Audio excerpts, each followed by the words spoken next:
Hello, everyone, and welcome back to Bhakti Fundamentals. Today we return with a question and answer session exploring a simple yet profound inquiry. What is Bhakti Yoga? And this marks the first in a series dedicated to this essential topic. Bhakti Yoga lies at the heart of this YouTube channel, and there is so much to uncover about its depth and significance, starting with addressing a common misunderstanding about the purpose of yoga itself. Often, when people hear about Bhakti Yoga, they assume it involves physical exercises or breathing techniques, as commonly practiced in modern yoga studios. However, Bhakti Yoga is far deeper than that. In this session, we'll uncover the true purpose of the yoga system and see how Bhakti Yoga is not something external or imposed upon us. It's actually inherent to our very nature as spiritual beings. Most of us have heard about God in some form. Perhaps we're familiar with him as the all-powerful creator figure, as an all-knowing being and/or as an overseer, whom we're told loves us and wants a relationship with us. We often hear that God has a plan for us, but what about the specifics? How do we discover his plan? What are his likes and dislikes? Does he have a name or names? What does his personal form look like? What is the spiritual world, and how is it different from this material world? What is the nature of our eternal relationship with the Supreme? And most importantly, is there a clear and practical process for uncovering our relationship and reaching him? If God loves us and we're meant to love him, then it's natural to crave knowing more about him. Love inspires curiosity and a desire for connection. Just as we delight in learning details about the people we love in this world, what they enjoy, how they spend their time, where they live, we naturally want to know about the Supreme's personality, activities, and abode. Imagine telling a friend that you have a significant other, and when they ask you who this person is, what they're like, or what they do, you have no answers to offer. How deep can your relationship truly be with someone if you lack even the most basic details about your supposed significant other? Genuine love thrives on knowledge, understanding, and connection. Yet, while we recognize this principle in our relationships with other people, many of us believe such knowledge about God is unattainable. We might think God is too mysterious, that his nature is beyond comprehension, or that speaking his name, if he even has one, is somehow inappropriate or irreverent. This perception can create a sense of distance, leaving us feeling disconnected and uncertain about how to approach him. Here's where Bhakti Yoga comes in and can help bridge the gap, regardless of what religion we currently identify with.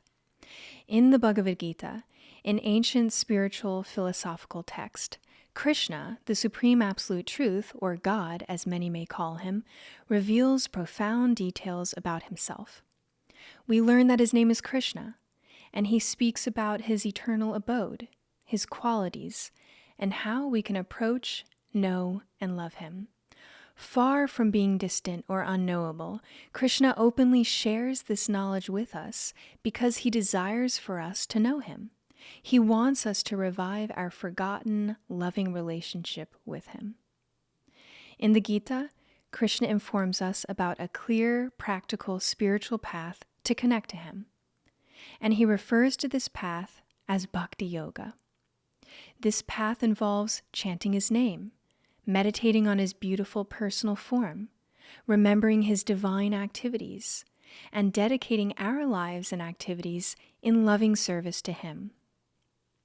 In the Gita, Krishna reveals that yoga is far more than a tool for physical fitness or stress relief. Its true purpose is to connect or yoke us with the Supreme Lord, or the Supreme Absolute Truth, the ultimate source of everything. The Bhagavad Gita, which translates to the Song of the Lord, is a spiritual dialogue between Krishna, the Supreme Person, and his devotee and friend Arjuna a person much like us, grappling with the challenges and uncertainties of this material world. And within the pages of the Gita, Krishna explains the entire yoga system, highlighting different ways to connect with him in his different features. However, Krishna ultimately reveals that only Bhakti Yoga, the yoga of loving devotional service, leads to the complete realization of him in his fullest, most personal form, as Krishna, the Supreme Person, standing directly before Arjuna on the battlefield of Kurukshetra.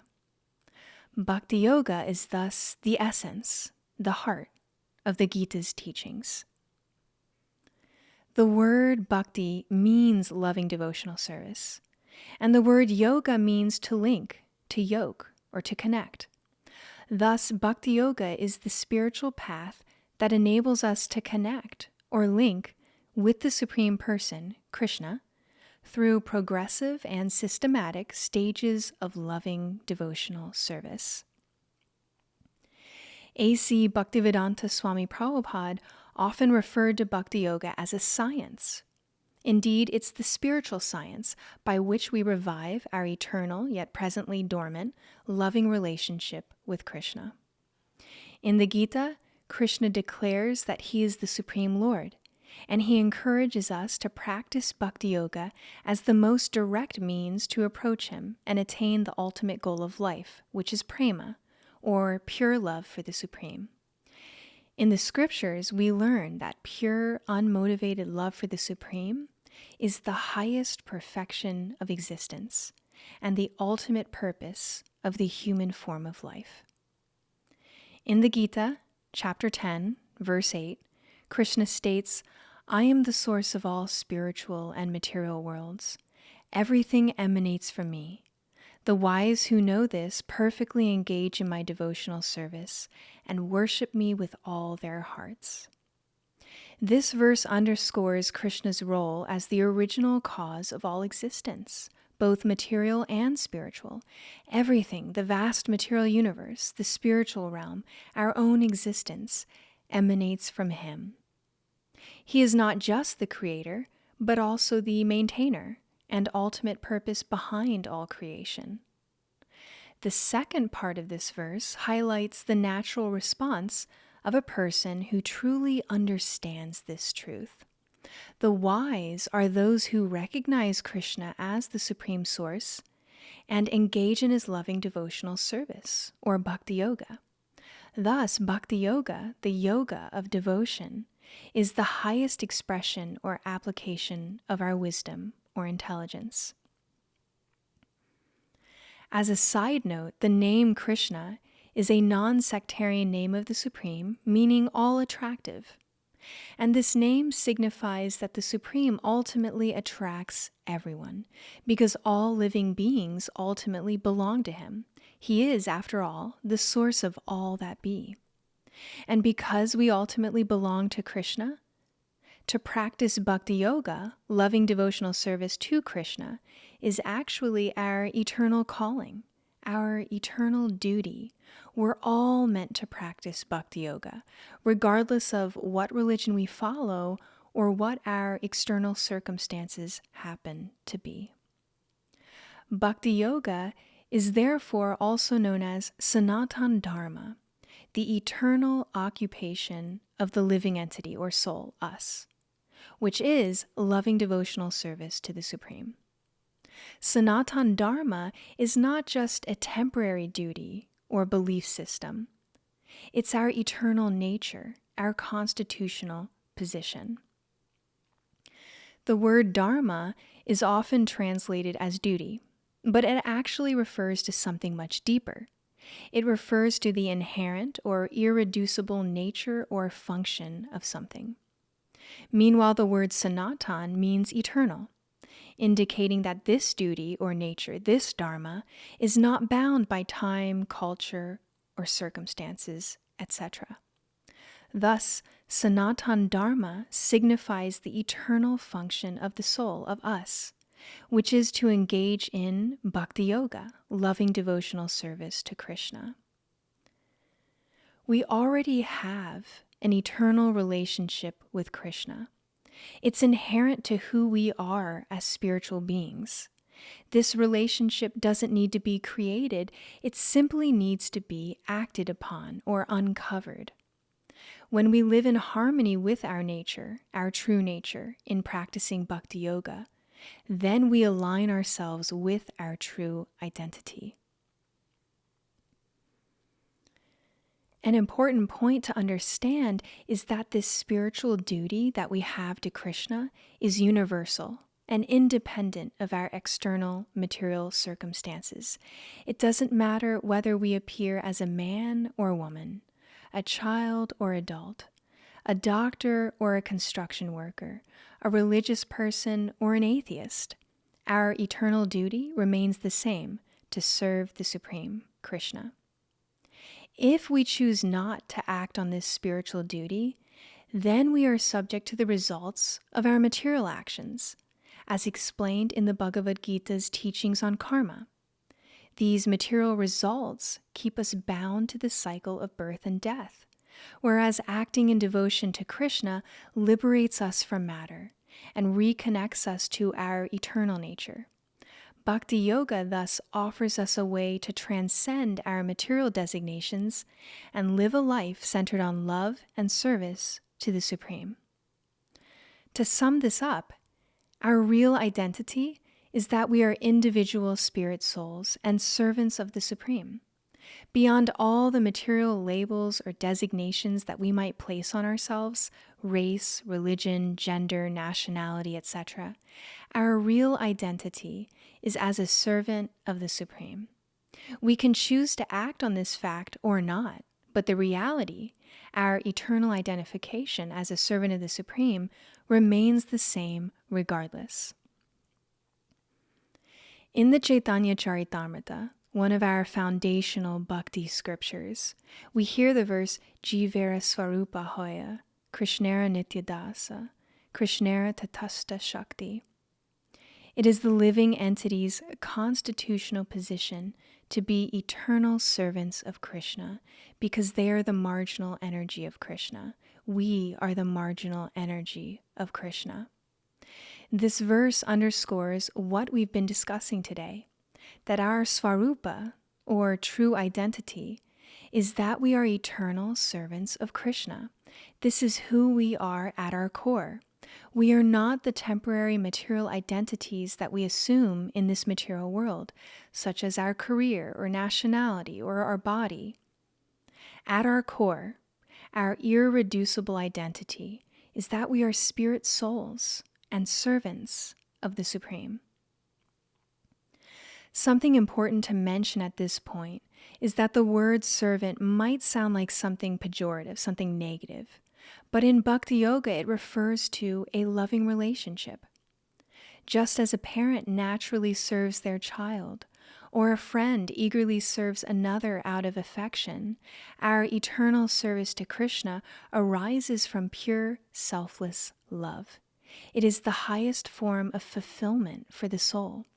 Devotional service is joyfully performed, and it brings us lasting joy. Now, back to our verse. This verse also reveals that we, the individual souls, are Krishna's marginal energy. And as marginal beings, we can either turn toward Krishna in the spiritual world or toward temporary material pleasures in the material world. It is, of course, in our best interest to turn toward Krishna. And this is also his heartfelt desire for us. He will never force us to turn toward him, but he is always eager for us to revive our loving relationship with him. As Paramatma, the supersoul residing in our hearts, Krishna stays with us at every moment, patiently waiting for us to turn toward him. We are never truly independent of Krishna, as we are part of his energy and exist solely in relation to him. Our ultimate purpose and fulfillment lie in rediscovering this eternal connection that we have to Krishna. Now, in the Srimad Bhagavatam, which is considered to be the graduate study of Bhakti Yoga after we have read the Bhagavad Gita, We also hear about our eternal identity, our eternal duty, or Sanatana Dharma. In the first canto, chapter 2, verse 6, we hear, "The supreme occupation, Dharma, for all humanity is that by which people can attain to loving devotional service, bhakti, unto the transcendent Lord. Such devotional service must be unmotivated and uninterrupted to completely satisfy the self." This verse describes what Bhakti Yoga is, loving devotional service to the Lord. And again, we hear that our highest purpose, the supreme Dharma, is to develop and practice Bhakti Yoga, loving devotional service to the Supreme, Krishna. Ultimately, this devotional service should be unmotivated and uninterrupted. When we act in alignment with this eternal nature, we will then experience true fulfillment and complete satisfaction. In fact, we can never escape our Sanatana Dharma. It's our inherent, irreducible, natural quality. Until we choose to act upon our eternal duty, our Sanatana Dharma, we will remain bound in the material world, entangled in this cycle of birth and death. The Beatle George Harrison said something along these lines. In the beginning of Krishna book, which is A.C. Bhaktivedanta Swami Prabhupada's summary study of one of the cantos of the Srimad Bhagavatam, George Harrison writes, "Everybody is looking for Krishna.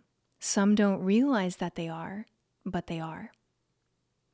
We're searching for Krishna because he is our source, and we will feel that something is missing in our lives until we have fully connected with him. Without taking up spiritual life, we often try to fill that emptiness with material things, material possessions, achievements, or sense pleasures. However, none of these things can satisfy the soul, us, because they are temporary and external. Only spirit can satisfy spirit. Only by acting on our eternal constitutional position as loving servants of Krishna can we find the deep and lasting fulfillment that we're so yearning for. Bhakti Yoga offers us the means to achieve this. Thus, hopefully we can see that Sanatana Dharma, our eternal duty to practice Bhakti Yoga, transcends all temporary obligations and material circumstances that we might encounter in this world. Regardless of what religion we identify with at any point in our lives, or how our external situations might change, our Sanatana Dharma, our eternal duty to serve the Supreme, remains constant. Whatever faith or tradition we adhere to, it's worthwhile to learn about and try out the practices of Bhakti Yoga. Why? Because, according to the Supreme himself, Bhakti Yoga enables us to act in alignment with our eternal constitutional position as servants of the Supreme. Of course, what may initially feel like a sense of duty gradually transforms through the process of Bhakti Yoga itself into pure, selfless love for the Supreme. This evolution from duty to love occurs naturally as we engage in the practices of Bhakti Yoga. How so? Well, as we advance along the path of bhakti, we begin to learn more about Krishna's personal form and his qualities and his transcendental activities and his spiritual abode. And as the saying goes, love is in the details. The more details we learn about Krishna, his pastimes, his compassion, his preferences, the more our relationship with him deepens, and the more our practice of Bhakti Yoga deepens. In one of his classes, Srila Prabhupada said, Krishna consciousness, Bhakti Yoga, means God consciousness. Jesus, or anyone who speaks about God, is in Krishna consciousness. But one must know the science. And within that science, there are degrees of knowledge. One person may know to one extent, Another may know to a greater extent. Another may know to an even greater extent. Krishna consciousness means complete understanding of Krishna. In Bhakti Yoga, we learn who we are, the soul, and we learn how to relate to the source of all things, the Supreme Absolute Truth, or Krishna, in a relationship of loving devotional service, or bhakti. In other words, through practicing Bhakti Yoga, we learn all the details about Krishna and our relationship with him. And over time, as our hearts become purified through the practices of Bhakti Yoga, what may have started out as obligation or duty blossoms into spontaneous, joyful devotion to Krishna. Bhakti Yoga reconnects us with Krishna, the Supreme, and awakens our inherent capacity to love him fully and unconditionally. This transformation is the beauty of Bhakti Yoga. It takes us beyond duty to a place of overflowing love and eternal fulfillment and satisfaction. So, just what are the processes and practices of Bhakti Yoga that enable us to connect with Krishna? And how can we gauge our progress along the path of Bhakti Yoga? That will be the subject of our next session, so stay tuned.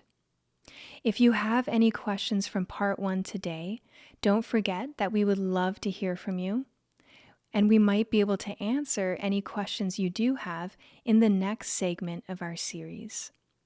In the meantime, thank you for joining us today, and we look forward to seeing you next time on Bhakti Fundamentals.